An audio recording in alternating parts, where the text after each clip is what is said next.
Hi there. Welcome back to Nico Talks Hockey. Today, I want to take a look at six random hockey topics, just like in the realm of discussion within the NHL and hockey in general. I was kind of inspired by videos I've seen in the past from the hockey guy, the YouTuber. I like when he just kind of, for lack of a better term, rambles on about just stuff he finds interesting, stuff he wants to talk about, stuff that may be a little controversial, but he has an opinion on them. And I've got an opinion on some things in hockey, and I want to share my thoughts on them, along with the Steve Dangle book. I don't know if who's read it or not, but I decided to read his most recent book, Hockey Rants and Raves.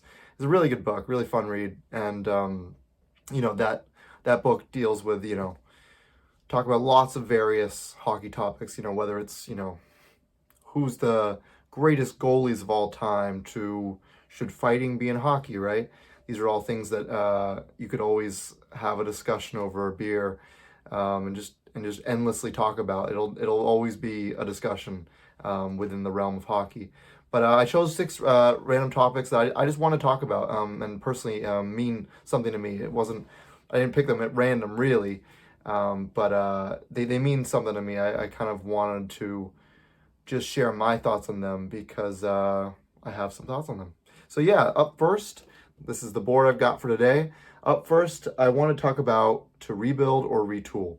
I promise I won't yap too much. I'll just say my thoughts a little bit on each topic here. So to rebuild or retool, that's kind of like you know ever present an ever present discussion within not only fan circles, but I'm sure it's an ever present discussion within the GM role and the front office positions and all that, right? Probably up to the owners. Do they are they okay with their franchise and their organization tearing it all down, or are they not in a financial spot to be able to tear it down to the studs, and maybe they have to go with something more short-sighted, but if they do it right, could still be successful. So I'm gonna reveal it right now. I'm a clear rebuild kind of guy. I do believe in rebuilds when done right. I have to preface it with that because there are lots of rebuilds that don't go right. Um, the Buffalo Sabres are kind of the poster child for this discussion of why you should maybe stay away from rebuilds, right? Because they're no guarantee. Just because you share it down the studs and pick high every year does not mean that you're going to turn your team into some perennial cup contender. I will be the first to admit that for sure. You have to have a very smart GM and front office making the right picks. That's the first thing you have to do. You have to trade away your valuable players, right? You tear down the studs. You get as many high picks as you can, and magic beans, as you can call it. Make it as many of those as you can. That's step one. Step two, you pick the players. So that's step two. It's obviously an incredibly important part of it. You have to have the scouts, and you have to know how to evaluate prospects, right? I'm not gonna say not many, but not every front office knows how to do that. You have to have the right guys, and you have to have people smarter than you, as they say. GM has to rely on other people to give him information about who he may be picking, right? So there's a lot that goes into it, but that's just the beginning of the rebuild, right? You have to then go into how do you make a team that you strip down to the studs? How do you make them competitive again if you've lost that competitive edge? If you're tanking after year, which if you're a rebuild done right, you probably want to. If you're rebuilding, truly rebuilding, not retooling, you're tearing everything down and trying to build all the core through the draft. It's kind of almost a necessity to be truly bad, and with being truly bad, you lose some of that competitive spirit, maybe all of it. And that is definitely a trade-off. Now, for people who don't believe in rebuilds, they think that they're not great. I get that. I really am. What's the word? I really sympathize with that viewpoint. It's like it's one of the most underrated aspects of sports is the idea of a competitive nature. And if you lose that fire as a team, it can be really hard and a very long time until you regain it. But as a rebuilder believer, I believe that it's something you can absolutely regain.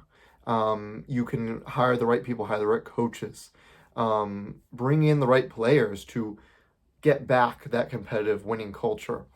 And, we've seen it with the Colorado Avalanche. The Colorado Avalanche, I think, is a great poster child for a rebuild done right, where they tear it down really bad for a few years there. And they get the right coach, who I think Jared Bednar's a fantastic coach, still one of the best coaches in the game today. And then you bring in, some really, great people who believe in winning and winning right. Gabriel Landeskog, man, are they lucky to get him, right? Because he's a leader in every sense of the word. But you get the core pieces, the talent, the elite talent that it's so hard, it's nearly impossible to find anywhere else. You can't get that through trade almost ever. You can't get that through free agency almost ever because of lots of reasons, right? Money and age and all that. But if you can build them up right, but then that's the next part of the rebuild. You have to build them up. So at the end of the day, there's so many hurdles with a rebuild, but they're not impossible. What I think is impossible, not impossible, but almost harder than a rebuild, is retooling to win a Stanley Cup. You can retool successfully and be a contender, kind of. You can be squarely in the playoffs, make it a few rounds, but I don't know of the last team that retooled and won a cup. You always have to have your core pieces, through the draft. I feel that way very strongly. I know a lot of retools, they already have some pieces there. They have their main pieces, and you just kind of build it out. But you get some more of the top 6 or more of the top 4 defense, or your goalie maybe from free agency or trade or whatever. But I think retool, again, the way I view it, I'll move on to the next topic, I swear. But the way I view it as like kind of a neat little package is that when you rebuild, you have more suffering for a short term, but it's all for long-term success. Whereas a retool, you have short-term suffering only for a little bit, but then you have also short-term success. So, is it worth it? I think you have to judge it based on your organization, based on your market. Some markets probably couldn't survive a full rebuild. I understand that. But I'll always be in the camp of, if you can tear it down, you can build it through the draft. I think that's where you find the most cup winners. That's where you find the most, that's all the legends of the game. You find them at a young age and you build up with them. And so if you do it right, big rebuild fan here.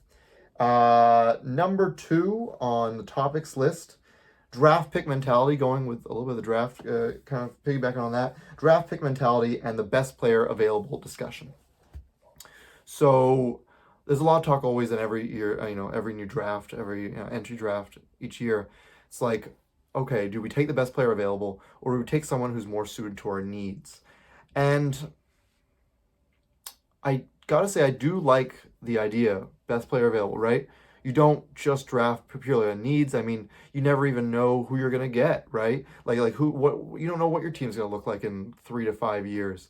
You draft the best player available and you figure it out from there, even if you've got a plethora of the same type of position already. I get that. I really agree with that.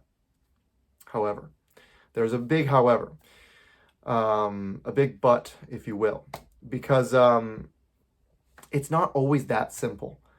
And I think that GMs, maybe they're just saying this, maybe it's all talk, maybe not all talk, but like a lot, you always hear GMs say the same thing, which is like, I firmly believe in best player available, and we're going to get the best player available. And it doesn't matter who we have, where, we'll figure it all out. Great on paper. But it doesn't always work like that. And I think that that's very obvious to see.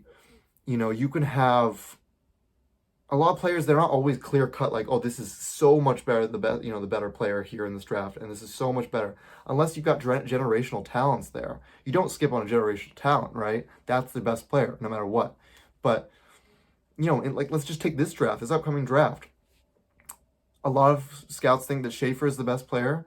Some people think Misa's the best player, but the consensus is Matthew Schaefer up top, Misa second, and then a plethora of young other guys, 3, 4, 5, 6, Hagens, Martone, Rondell, Desnoyer, or Desnoyer, that kind of stuff. But they're not like in their league of their own this year. And there's lots of years that are like this. I think that you go into a draft. This is just my personal opinion, but I think you go into a draft, yes, best player available, but you evaluate your own needs and you say, okay, look, if we have a chance here to grab someone, like let's say it's a defenseman who could be a part of your core going forward, a staple top 2 defenseman in your organization, and you need that. But the slightly better ranked player, according on average, is this forward. I don't know. I think that comes down to maybe positional need. You don't want to make this huge jump. If you have a clear-cut best player available, or, somewhere, let's say you're not even picking first.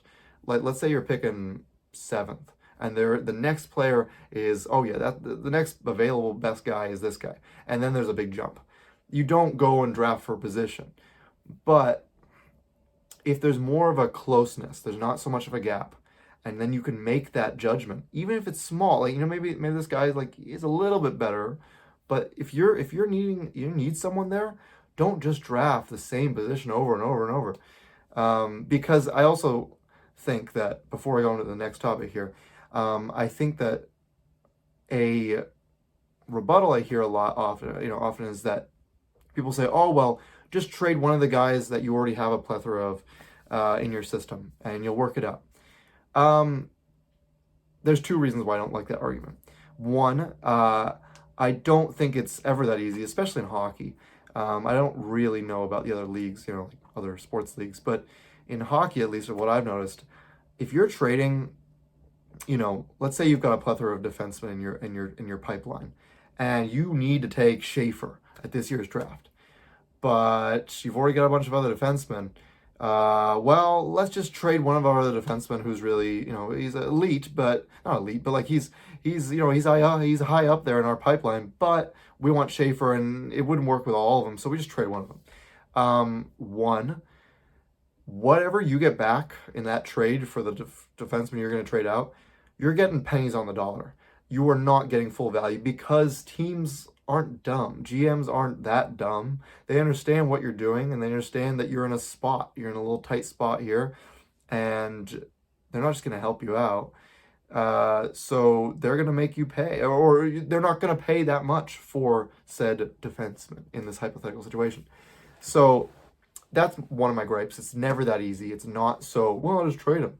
And then the other one is, I don't love the culture that it may foster, getting rid of someone that you worked all this time to figure out who you're going to take in the draft, and then a couple years later, you bring them up, you have them, you make them put on your jersey, your organization's jersey, you make their dreams come true, and then a couple years later, you get someone who pushes them out a little bit of the pipeline, and then you say, sorry, kid, you're not going to be with us, you're going to be with some other team. Look, I get it. It happens. It's a business. I get it. But I don't think it sets a great example, because I think that it can leave some players with a really bad taste in their mouth and think to themselves, you know what, maybe I don't want to be drafted by these guys. They're just going to trade me later. They're like, think about the Golden Knights. You're getting drafted by the Golden Knights these days. You're like, well, maybe I can play a game eventually with them, but I'm not sticking with the Golden Knights forever. So, I just don't love the example it sets and the precedent it sets. But that's just me. Going on to our third topic, what do we got here? We've got the All-Star game and the fun side of hockey. So I just want to talk a little bit about the discourse I see a lot with the All-Star game and kind of just goofy things in hockey. So I'm going to be upfront about it. I like the All-Star game. I do. I like the skills competition. I really do. Now, I get it. The biggest complaint, and it's a valid one, is that the players don't try that hard, right? The players do not give their all. They don't even care to be there. They don't want to be there. And that may be true for some of them. But I also think, would a lot of them prefer to be with their families, enjoying a little vacation, a little break from the grueling regular season? For sure, absolutely. But most, if not all of them, understand also that it's a business, and that when you're when you're nominated and you're going to an All-Star game as a representative, you're representing growing the game. Like the All-Star game is mostly for the younger audience, and it's for appealing to younger audiences.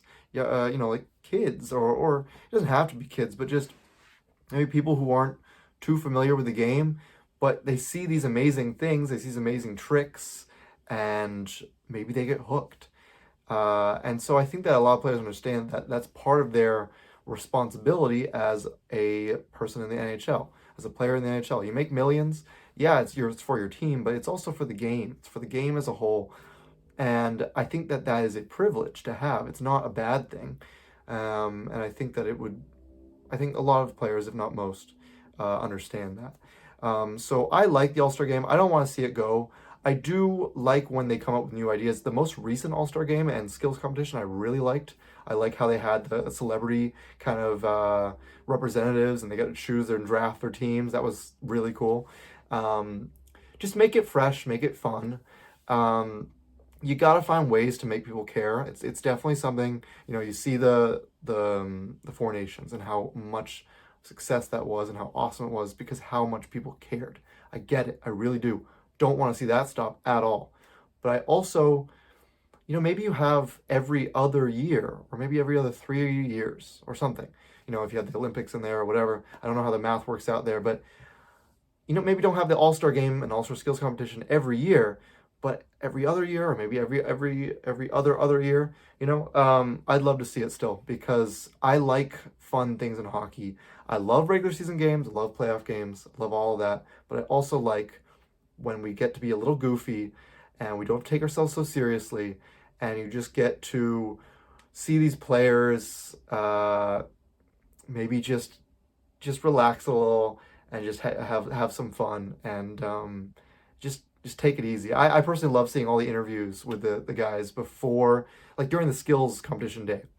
You get to see interviews and you get to see how they interact with each other. I love all that behind the scenes stuff. And so, me and my family have always really enjoyed the All-Star weekend, and I hope we see it continue. Next on the random topics, we're halfway through here. We've got the shootout. Now, you can probably guess what I'm going to say. I like the shootout. I really do. And I don't like when I see people say that it should go forever. Do I like 3-on-3 overtime more? Yes, absolutely. Do I want 3-on-3 overtime like to extend to 10 minutes and replace the shootout? No. I like the way that it is. Maybe you extend the overtime, 3-on-3 overtime for a minute more, 2 minutes more max. But no, in all honesty, first of all, the logistics side, right? You'll hear this from a lot of people, but you can't get rid of the shootout because of TV rights and TV, the way that TV works. It's for a set time and you get some extra allowance to go over that time if, sport, TV people, they understand that some things carry over. They allow for that. They prepare for that. But there has to be a cutoff. There has to be, especially for non-playoff games. There has to be a cutoff, and shootouts basically confirm that there will be an end to the game. So just logistically, that's why the shootout has to be a thing, I feel like, just from that side of that point of view. But also, I just like it. I understand the criticism that it turns into a skills competition, not a team game. Okay, yeah, I get it. But also, um, I don't know. I feel like part of being a really good hockey team is having lots of skill and individual. We always hype up, oh my God, Connor McDavid's individual skill when he rushed past, he sped, past a whole team, scored. Or Patrick Kane's deking skills. He's unbelievable deker. Look how he dekes over everyone. Um, we appreciate these skills, but then I don't know why it can't translate to a shootout. We love these skills, and then we kind of crap on them when they go in and they translate to a shootout. So I don't love that because I think the skills are awesome to see. I think they create amazing highlights. You get great moments from them. They're great. It's great drama, right? Like who's gonna win, goalie or shooter? And I love when the shootout rounds last a while. They last maybe 10 rounds. Those are the best shootouts.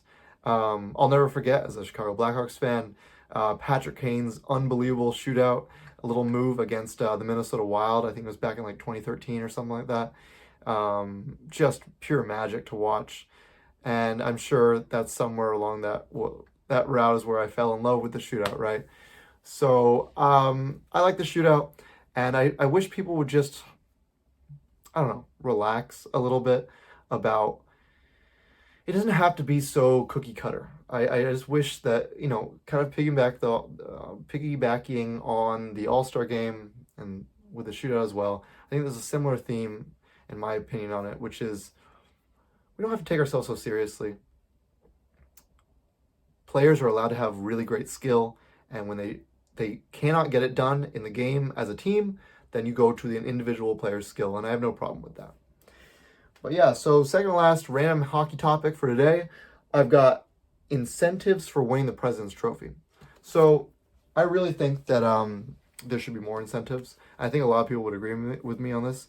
Is that with the Winnipeg Jets losing this year, the streak of no President's Trophy winners winning the Stanley Cup continues all the way back till the most recent winner, which was the Chicago Blackhawks in 2013. Very happy that we hold that little stat there, but a lot of people point to, well, it's a curse. I don't think it's a curse. I don't think it's a curse. I just don't think there's enough. I think you should win something a little bit more, like you should get more incentive for getting the President's Trophy. It's, at the end of the day, a meaningless trophy. Everyone only cares about the cup. And I get it. Look, you accomplished a really big achievement by winning the President's Trophy. It's really hard to do.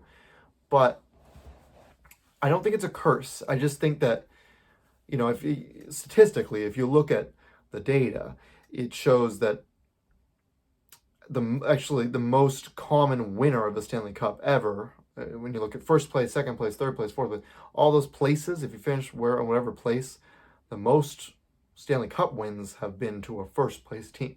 So no curse. But I also understand that if you're giving everything you've got in the regular season, you're going to be gassed come playoff time. So you almost, unless you're a team of destiny, you have to temper yourself. Don't give everything you've got. Save some in the tank for the playoffs. So in terms of incentives, I'd love to see. Personally, this is what I would recommend, but I would want to see. I would want to see the way home games and away games are formatted. So, if you're a home team, even if you're the President's Trophy team, right now, you get first 2 games at home, next 2 games away, home, away, home, right? I would love to see something different. Only for the President's Trophy team, not the division winners. You don't get, all 4 division winners do not get this. Just the President's Trophy, just to make it a true, give some weight to the trophy, right? I think it's a great incentive would be first 3 games at home, right? Next game's away. Let me think about this. I think the first 3 games at home, next 2 games away, then home and home. So you get 5 games at home. You only get 2 games away potentially. So I think that would be I think that would really help. Teams who are obviously better at home. And it would give the incentive. It would make it feel more real, make it feel like an actual, like, you have an advantage now that you've earned that, right? By winning the President's Trophy, you've earned an advantage, more home games in the playoffs. Another thing I've seen, another, suggestion was, that they could pick, the team in their division that they'd rather face, or like which wild card team maybe you face or something like that. Maybe. I don't love it, basically because I don't think there's any real advantage there. I think that, you play who you play, and, you almost psych yourself out if you're given that opportunity to pick who you're going to pick. I think it would change a lot about how you just view the game. Like, oh, we shouldn't have picked that team if you end up losing, right? If that President's Trophy team ends up losing the series, the first round series or whatever, they could, they lose. They could be someone like, they could use the excuse like, oh, we shouldn't have picked them. We should pick a different team, and I think it just creates a really bad precedent and discussion. So I don't love that suggestion. I like the other one with the home games and all that.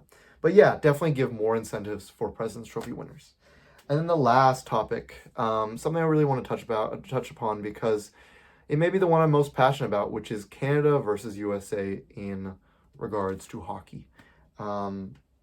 So we obviously had the Four Nations in January, and it was awesome. It was really cool, and I loved watching it. But I also couldn't wait for it to be over.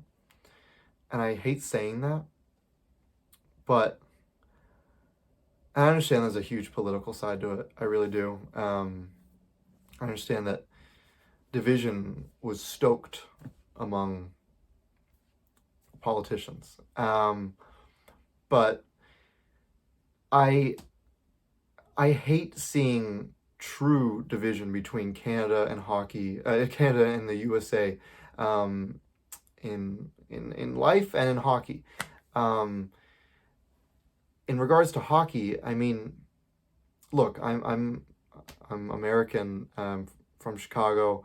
I root for USA. I root for them in the Four Nations. I did, but it was also kind of really cool to see Canada win and see them, because of all the anxiety and all the vitriol that I saw so much division during that Four Nations tournament. I loved the on ice stuff, but the off ice stuff really kind of left a really sour taste in my mouth. And I'm hoping, with the Olympics and future Four Nations tournaments, I hope there's not that much toxicity. I want it to remain in the game. You try and beat the other team and say you're the best nation at this sport, and then it ends there, because at the end of the day, we're allies with each other, right? And I think that by being truly nasty about it and taking it outside of the game, I think that it really only damages the sport. And this is a sport that was Canada's first. And although I love seeing USA be more successful at it, I also I love friendly competition, and I don't want to see like actual enemies. So Canada versus USA on ice, Canada with USA off ice. But yeah, that's my 2 cents on everything. I know that some of these were maybe a little controversial, but I'd still love to hear your comments and what you think. But yeah, that's been 6 random hockey topics by Nico Talks Hockey. So thank you so much for watching. If you could like and subscribe, that would mean the world to me. But I'll still see you in the next video.